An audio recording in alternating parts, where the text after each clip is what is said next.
One of the most telling aspects of our age is the bourgeois mentality which permeates social, political, and cultural discourse.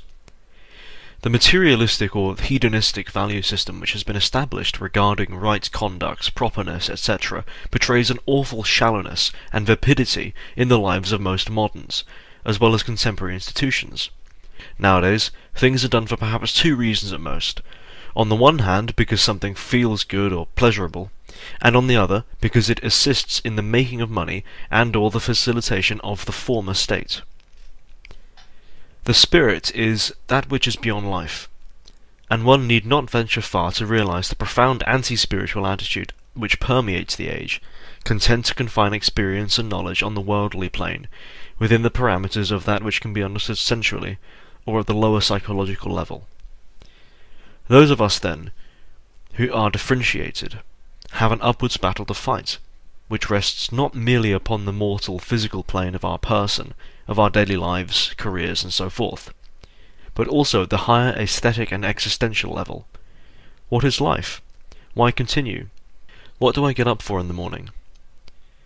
These are questions any seriously traditionally minded or reactionary person should be considering.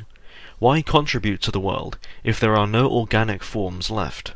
If all around is dull and blackened, charred by the fires of Kali, then where do we plant our own seed, which is to grow and develop into something beyond life, beyond the moment, beyond the self? This question is answered in many ways by different voices. Spiritual realization is seldom a solitary experience, and most will require some external structure to work with. However, if our age is one of spiritlessness, then what can we do in those places where the spiritual is found lacking, not even in residual form? The answer will differ per race, per caste, per person, of course, with one commonality: uprightness. The upright is traditionally seen as represented by the vertical I, the erect totem of force, that which moves, as opposed to the waters which flow, which are moved, represented by the horizontal dash. There is a dichotomy here, as with all things: the masculine mover, the feminine moved, as per Hermetic and perennial teaching. All reality is marked by twos, by opposites, by yin and yang, up and down, and so on and so forth.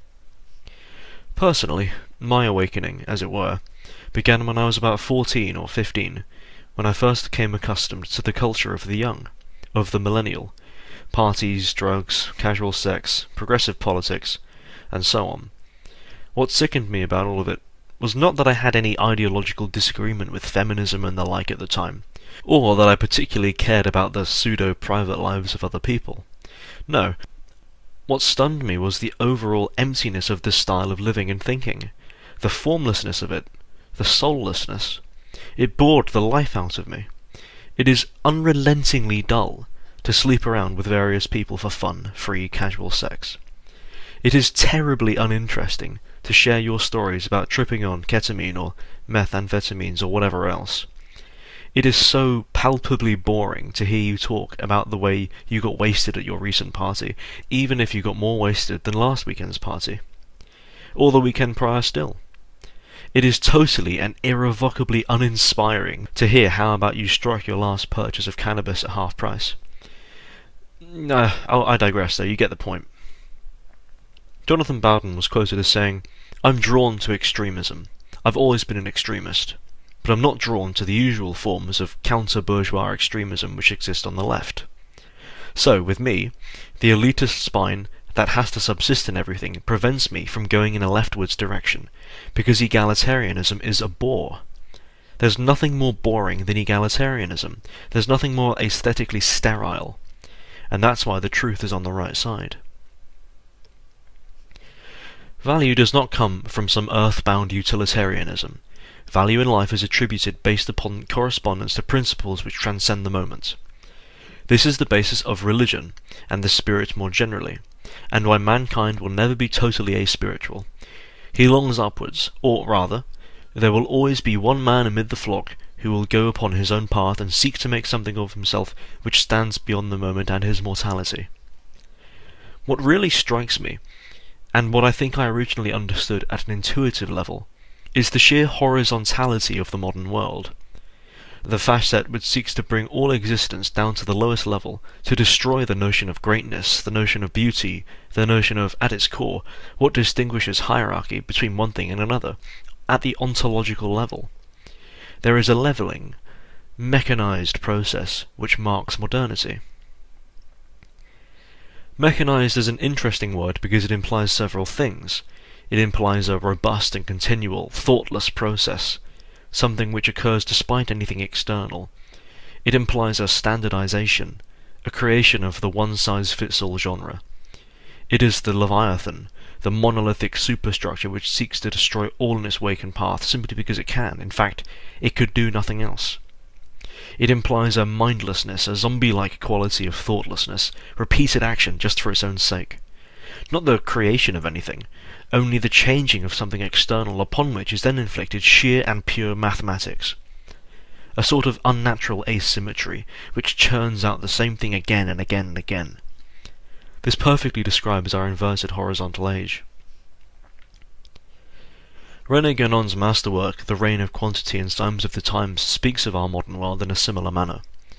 As opposed to quantity, our age heralds a standardized quantity as the highest ideal, or, to go further still, it rather removes the idea of ideal insofar as differences in measure of quality, but seeks to reduce all quality or facets of quality to a formalized mass of concrete squares, which are immobile and yet each special. To posit equality as the highest ideal is necessarily a great evil. In fact, it is outright satanic at its core.